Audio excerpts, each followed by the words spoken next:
Olá, amigos, eu vou passar. Vamos dar continuidade aqui ao nosso material sobre o princípio da casa dos pombos.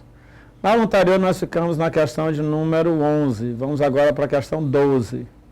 Vamos aqui dar uma lida. Questão 12 diz o seguinte. Mostre que, de qualquer conjunto de 9 números naturais distintos, podemos escolher 2, cuja soma ou diferença seja um múltiplo de 15. Mostre que, de qualquer conjunto de 9 números naturais distintos, podemos escolher 2, cuja soma ou diferença seja um múltiplo de 15. Muito parecida com a questão anterior, moçada. Agora você vai fazer o seguinte. Você vai escolher aleatoriamente, na sua cabeça, 9 números naturais distintos. Você pode pensar nos números que você quiser. Eu lhe garanto que existem 2, cuja soma ou diferença é um múltiplo de 15. É o que ele quer que a gente mostre. Tá certo? Então vamos dar uma arriscada. Rivelino, na questão anterior a gente começou analisando os restos da divisão por 11. Agora, ele quer que seja um múltiplo de 15. Se ele quer que a diferença ou a soma seja um múltiplo de 15, então a gente vai começar a analisar uma divisão por 15. Tá certo? Quando eu divido o número por 15, o que acontece? Você tem, se a divisão for exata, você tem resto zero, tá? Se ela não for exata, você tem resto 1, 2, até 14. Então você vai ter um total aqui de quantos? Você vai ter um total de 14 restos, diferentes de zero, e um resto igual a zero, caso a divisão seja exata. Ah, Rivelino, lá na outra questão, você colocou cada restozinho desse como sendo uma casa. E lá a gente teve um total de 11 restos. Aliás, 11 casas, né? Eram 11 restos, ia de 0 a 10, e tinham 11 casas. Aqui a gente vai fazer do mesmo jeito? Não, aqui a gente não vai fazer do mesmo jeito. Como é que a gente vai fazer então? Bem, vamos lá. Vamos definir as casas. Na primeira casa, você vai pensar em quantos números? Você vai pensar num conjunto de 9 números.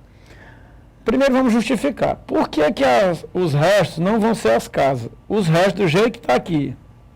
0, 1, 2, 3 até 14. Por que esses restos não vão ser as casas do jeito que está aí?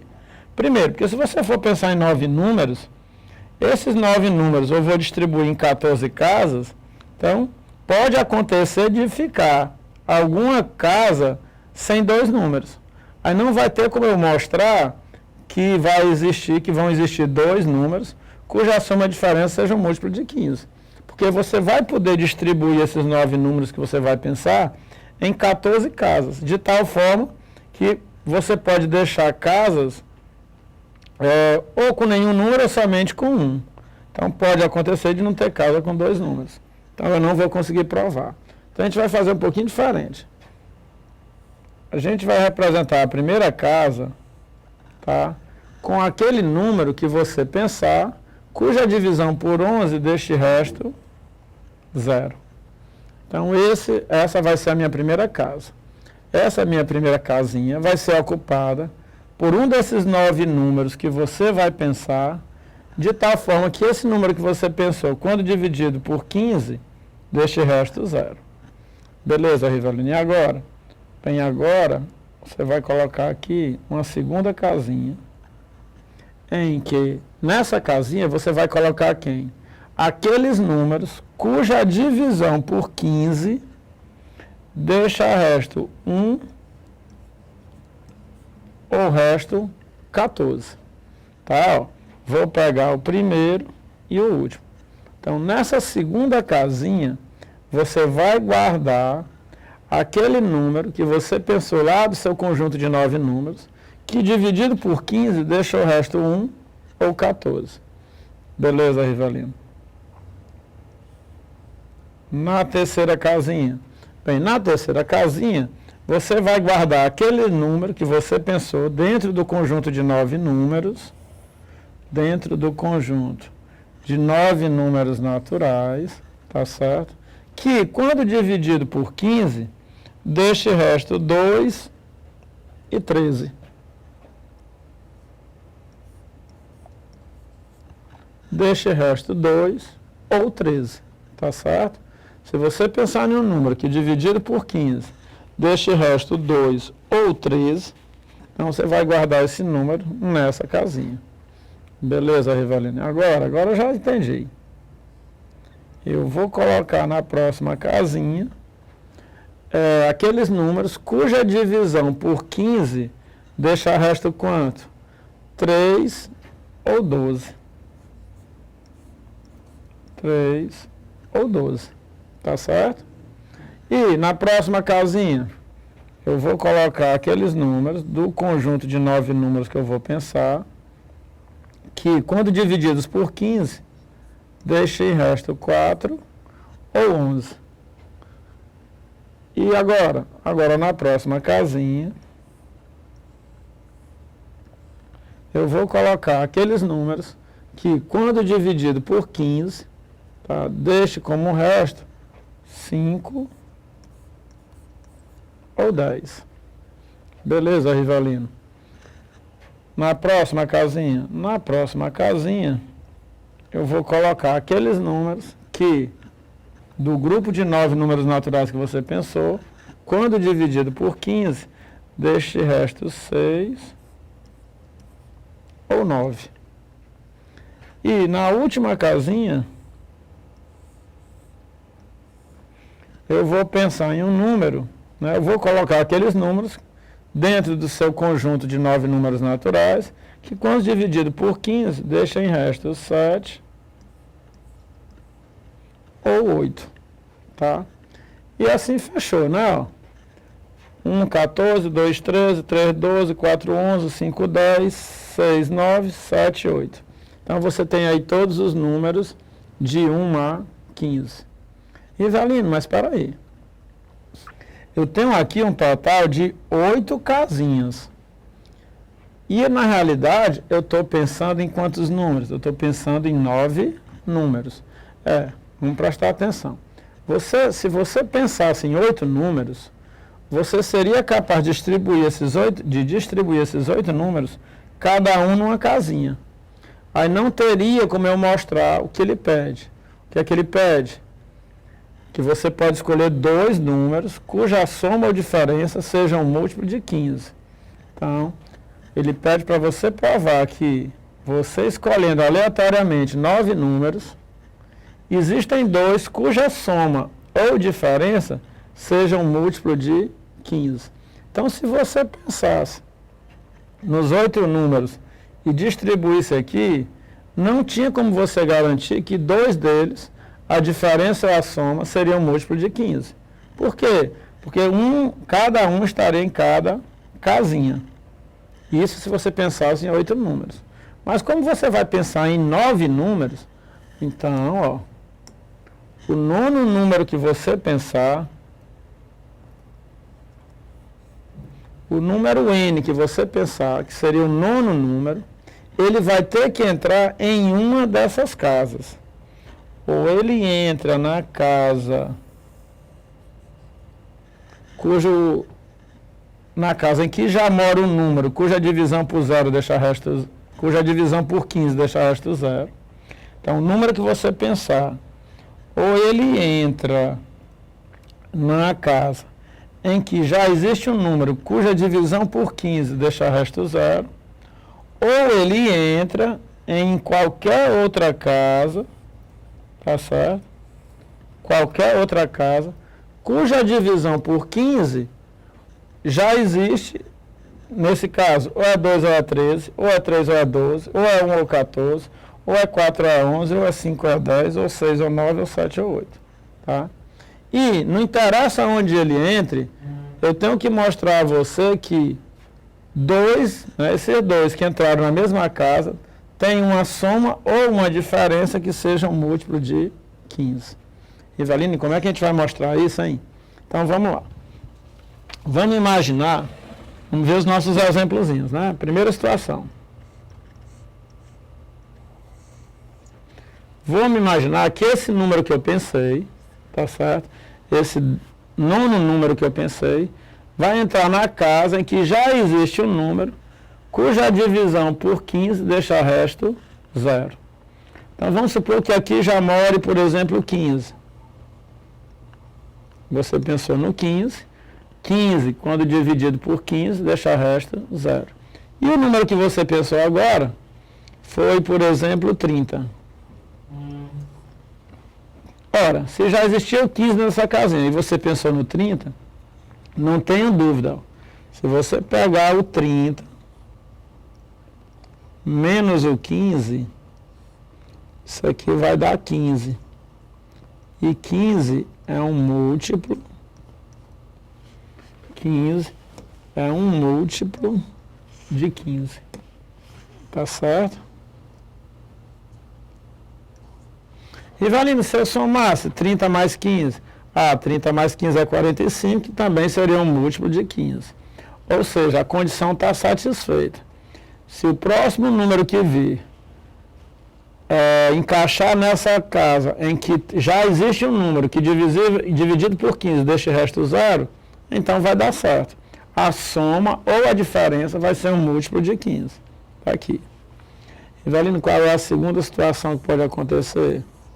Bem, a segunda situação que pode acontecer é esse número n não vir para essa casa, vir para qualquer uma dessas outras casas, tá? Então eu vou escolher uma, a gente vai fazer para ela. Deixa eu subir aqui mais esse n. Pronto.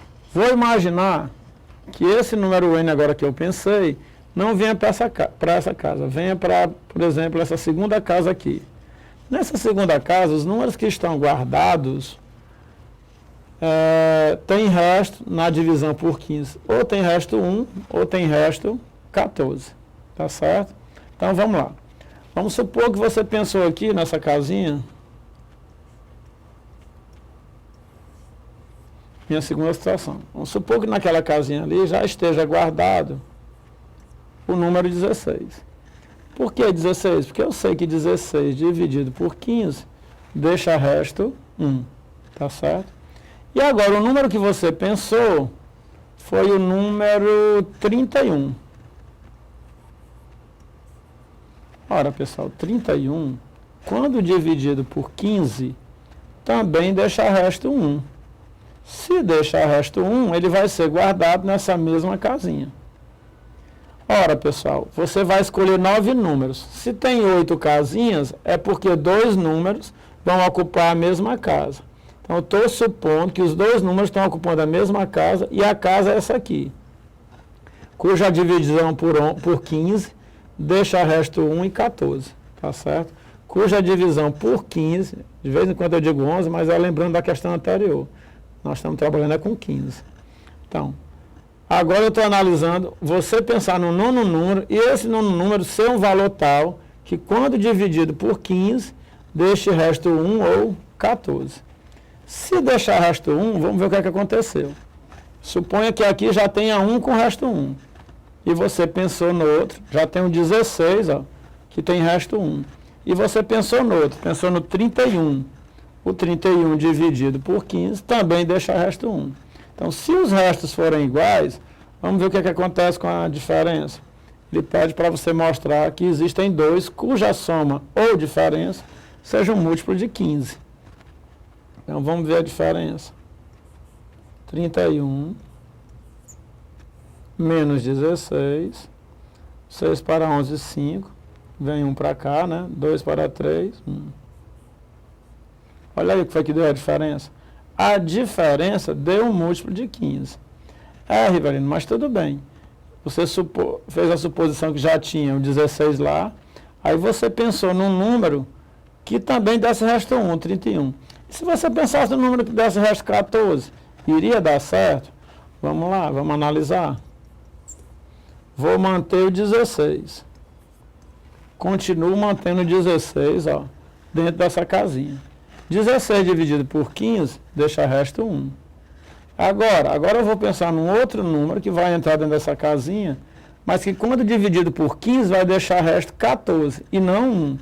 Porque a gente viu que se deixasse o resto 1 também, a diferença dava um múltiplo de 15. Então vamos pensar num que dê resto 14. Rivelino, me diga o número aí que dividido por 15 deixa resto 14. O 29. Se você dividir 29 por 15, você vai ver que vai dar 1 vezes 15, 15 para 29, 14. Então, se você pensar no número 29, ele vai se enquadrar nessa casinha. E aí, Rivelino, será que a diferença vai ser um múltiplo de 15? Vamos ver. 29 menos 16, 6 para 9, 3, 1 para 2, 1. Epa, Rivelino, não deu certo. 13 não é um múltiplo de 15. E aí, está furada a demonstração? Não. Ele pede para você mostrar que podemos escolher 2 cuja soma ou diferença seja um múltiplo de 15. Realmente, a diferença não deu certo. Mas vamos testar a soma. 29 mais 16. 9 mais 6, 15. Vai 1. 1 e 2, 3 e 1, 4. 29 mais 16 dá 45. Eu pergunto, 45 é um múltiplo de 15? Com certeza, né? 45 é múltiplo de 15. Então, moçada, dado 9 números, se você pensar em 9 números naturais distintos, não tem jeito. Dois deles, não interessa quais, se você pensar em 9 números, eu lhe garanto que existem 2, cuja soma ou diferença é um múltiplo de 15. Tá? Quaisquer 9 números que você pensar na face da Terra. Pensou em 9 números naturais distintos, 2 deles vão ter a soma ou a diferença como sendo um múltiplo de 15. Rivelino, muito legal. Tá? Distribui as casinhas, princípio da casa dos pombos, ó. Distribui as casinhas como sendo os restos da divisão por 15, os possíveis restos, começando do resto 0 até os outros restos possíveis. Vocês vão ver que vão dar 8 situações. E depois, no 9º número que você pensar, ele vai ter que se encaixar em uma dessas casinhas. Se encaixar na primeira, tanto a soma como a diferença vai ser um múltiplo de 15. Aí, se encaixar na casinha cuja divisão por 15 é exata, tanto a soma como a diferença vai dar certo. E se encaixar numa dessas outras, em que a divisão não é exata, ou a soma ou a diferença vai dar certo. Joia? Se tiverem o mesmo resto, a diferença dá certo. Se os restos forem diferentes, você pensar, por exemplo, se aqui nessa casinha tiver um número, tiver sido guardado um número que dividido por 15 desse resto 2, e você pensar no outro número que dividido por 15 desse resto 13, como os restos são diferentes, a soma é que vai dar um múltiplo de 15. Se eu guardasse outro número que dividido por 15 desse resto 2, então a diferença ia ser um múltiplo de 15. Mas de um jeito ou de outro, dá certo. Rivelino, meio complicado essa questão, né? Mas é assim mesmo, tá certo? Então vamos lá. Próxima questão. Questão 13. Bem, a questão 13 também é uma questão muito interessante. Um pouco extensa, mas muito interessante. Vamos lá, dar uma lida. São dados 6 pontos no espaço, tais que não há 3 sobre uma mesma reta. Ou seja, não existem 3 sobre uma mesma reta. 3 pontos, não existem 3 pontos alinhados. São dados 6 pontos no espaço, tais que não há 3 sobre uma mesma reta. Traçamos todos os segmentos unindo 2 dos 6 pontos. Traçamos todos os segmentos unindo 2 dos 6 pontos. E em seguida, pintamos cada um desses segmentos de azul ou vermelho. Rivelino, explica melhor. Você tem 6 pontos no espaço, tá certo? Você une esses 6 pontos. 2 a 2. Pega 2 pontos e une. 2 pontos e une. Onde dá 2 pontos, você une. Tá certo? É o que ele diz. São dados 6 pontos no espaço, tais que não há 3 sobre a mesma reta. Traçamos todos os segmentos unindo 2 dos 6 pontos. E em seguida pintamos cada um desses segmentos, de azul ou vermelho. Então, depois que você unir todos os pontos, você começa a pintar esses segmentos de azul ou de vermelho. Mostre que, independente de como realizemos a coloração, independente de como realizemos a pintura, sempre haverá um triângulo monocromático. Rivelino, o que é isso? Triângulo monocromático é um triângulo de uma cor só. Ou todo azul, ou todo vermelho. Tá certo? Então, são dados 6 pontos no espaço, tais que não há 3 sobre uma mesma reta. Traçamos todos os segmentos, unindo 2 dos 6 pontos. E, em seguida, pintamos cada um desses segmentos de azul ou vermelho. A gente quer mostrar que, independente de como realizemos a coloração, sempre haverá um triângulo monocromático. Rivelino, não sei nem me mexer nessa questão. Então, vamos analisar com calma que você vai ver que dá certo. Vamos aqui para a lousa dar uma riscada. Solução. Está aqui o meu problema, né? Ó. Você tem 6 pontos no espaço. Ora, pessoal, 6 pontos no espaço, eu posso escolher quaisquer 6 pontos. Então, eu escolhi aqui 6 pontos num plano, que fica mais fácil de você enxergar, porque vai gerar um hexágono. Então, tá aqui eles. A, B, C, D,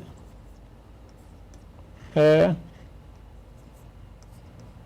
F. Deixa eu ajeitar aqui. A, B, C, D, E e F. Está aí 6 pontos no espaço. Foi o que eu fiz. Eu liguei todos os segmentos 2 a 2. Ó. Liguei A com B, B com C, C com D, D com E com F, F com A. Só aqui já vão 6 segmentos. Aí comecei a unir aqui no sentido das diagonais, né? Ó. Liguei a C, liguei a D, liguei a E, BF, BE, BD. Aí depois DF, né? Ó, e EC. Então você vai ter aí um total de 15 segmentos, tá certo? 9 que são as diagonais e 6 que são os lados desse hexágono. O que é que vai acontecer? Você vai começar a pintar esses segmentos de azul ou vermelho. Aí o que é que ele quer que prove? Se você começar a pintar cada segmento desse de azul ou de vermelho, não interessa como, você que vai escolher a maneira que você vai pintar, não tem jeito, vai aparecer um triângulo monocromático. Com certeza você vai ter que pintar um triângulo de uma cor só.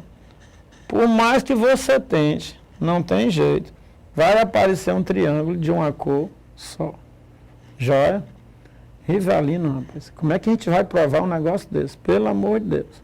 Bem, a maneira de provar esse problema aí é utilizando aqui um desenhozinho, né? Ó. Então, vamos pegar aqui os nossos 6 pontos. Tá aqui eles. A, B, C, D, E e F. Observe que eles estão sem diagonais, tá? O que é que eu vou fazer? Se você observar, de cada ponto, se eu escolher um ponto aleatoriamente, qualquer um desses pontos, dele vão partir 5 segmentos. Então, por exemplo, se eu escolho o ponto A, parte o segmento AB, parte o segmento AF, parte o segmento AE. Deixa eu apagar aqui, né?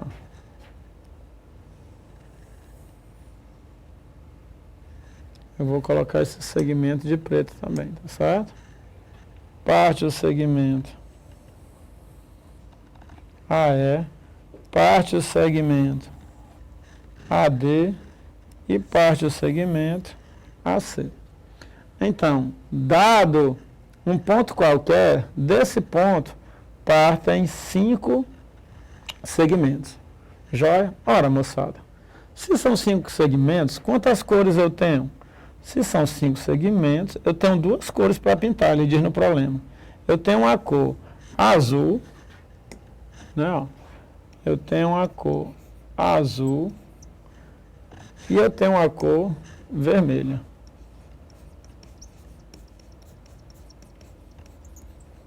Ele quer que eu pinte esses segmentos da cor azul ou da cor vermelha, aleatoriamente. Então, se desse ponto A partem 5 segmentos e eu só tenho 2 cores, então você há de convir comigo que 3 desses segmentos vão ter a mesma cor. Tá? São 2 cores, azul e vermelho. São 5 retas que eu vou pintar, 5 segmentos. Então, se eu pintar 2 de uma cor, os outros 2 de uma cor, o terceiro vai ter uma dessas cores. Tá? É como se o azul e o vermelho fosse a casa dos pombos, né? Azul e vermelho. E quando eu começasse a pintar, como são 5 segmentos, tem mais segmento do que cor, vão ter 2 segmentos de uma cor só. Então, ó, obrigatoriamente, 2 desses segmentos vão ter a mesma cor. Aliás, obrigatoriamente 3 desses segmentos vão ter a mesma cor. Então, eu vou escolher esses 3 como sendo esses. Ó. Faz de conta que eu pintei esse de vermelho. Ó. Esse aqui eu também pintei de vermelho. E esse aqui também eu pintei de vermelho. Ah, Rivelino, mas tu não formou um triângulo, não. Com certeza eu não formei. Esses 2 eu pintaria de azul, né? Ó, só para você ter uma noção do que eu estou fazendo. Aqui seria azul. E aqui seria azul. Pronto. Beleza. Sim, Rivelino, mas cadê? Você quer provar que existe um triângulo monocromático. Ou seja, existe um triângulo de uma cor só. Beleza. Partindo daqui, ó, os 5 segmentos, 2 azuis, 3 vermelhos. Ok, não formou triângulo nenhum.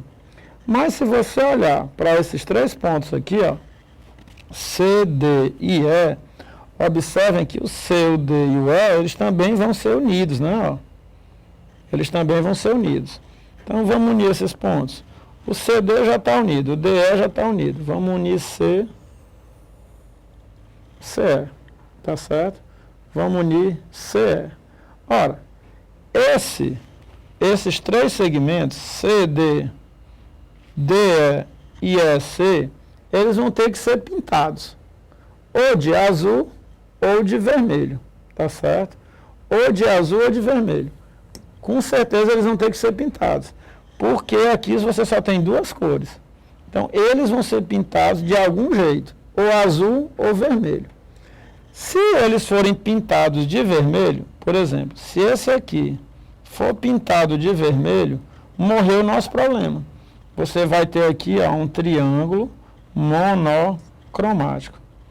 Se você pintar esse lado de vermelho, também morreu o nosso problema. Ele vai formar um triângulo monocromático. Ah, velho, mas por que eu vou pintar esses lados de vermelho? Só porque tu quer, para dar certo? Se eu pintar de vermelho, vai ficar uma beleza. Tu vai formar um triângulo monocromático aqui, outro aqui, mas eu não quero não. Eu quero lhe prejudicar. Tudo bem. Se você quer me prejudicar, você vai ter que pintá-los de azul. Beleza. Pintei de azul. Mas aí vem esse outro segmento. Ó. Esse outro segmento não tem jeito. Ou você pinta de azul, ou você pinta de vermelho. Se você pintar de vermelho, o que é que vai acontecer? Você vai formar um triângulo ACE todo vermelhinho. Ó. Vai ser um triângulo monocromático. Se você, não vou pintar de vermelho não, para não formar esse triângulo monocromático. Então eu vou pintar de azul. Mas não tem jeito. Se você pintar de azul, o que é que vai acontecer? Quando você pintar esse segmento de azul, você vai formar esse outro triângulozinho monocromático. Então, esse segmento, ou ele é azul, ou ele é vermelho. Ou ele é azul, ou ele é vermelho. Não interessa. Sendo azul ou sendo vermelho, resolveu o meu problema. Eu gerei um triângulo monocromático. Uma outra maneira dessa questão aparecer em concurso, moçada, sim, de uma maneira geral, seria assim, ó. É a mesma questão. Dadas 6 pessoas quaisquer, mostre que sempre há 3 que se conhecem mutuamente ou que não se conhecem mutuamente. Então, num grupo de 6 pessoas, sempre vão existir 3 que se conhecem ou que não se conhecem. O que é que você vai fazer? Você vai resolver do mesmo jeito. Só que no lugar desses vértices A, B, C, D e F, você vai colocar pessoas. Pessoas A, B, C, D, E e F, tá certo? Mas o problema basicamente é o mesmo, tá? E a maneira de resolver também. Já? Então, moçada, com isso a gente termina essa parte do princípio da Casa dos Pombos. Isso aí é uma curiosidade para vocês. Muitos alunos me pediam, a gente já viu questões aí na Fundação Carlos Chagas sobre o princípio da Casa dos Pombos. As questões que normalmente aparecem nos concursos são bem mais fáceis do que essa, não tem nem comparação. Normalmente o que aparece nos concursos são aquelas questões das meias. Eu tenho na gaveta tem meias azuis, pretas, verdes. Quantas eu tenho que tirar para ter um par da mesma cor? Normalmente é nesse estilo, são bem simples. Agora, lógico, eu aprofundei um pouquinho, né? Porque muitos alunos pediram, mandavam questões já bem mais avançadas, então mostrei nesse formato para você ter uma ideia como o princípio da Casa dos Pombos é uma ferramenta poderosa, tá certo? Embora a gente ache que seja bem simples, bem fácil, e realmente qualquer criança entende o princípio da Casa dos Pombos, mas é uma ferramenta muito forte para resolver várias questões complicadas. Joia? Então a gente fica por aqui, a gente volta na próxima aula para estudar já probabilidades. Tá certo? Um forte abraço, valeu pessoal.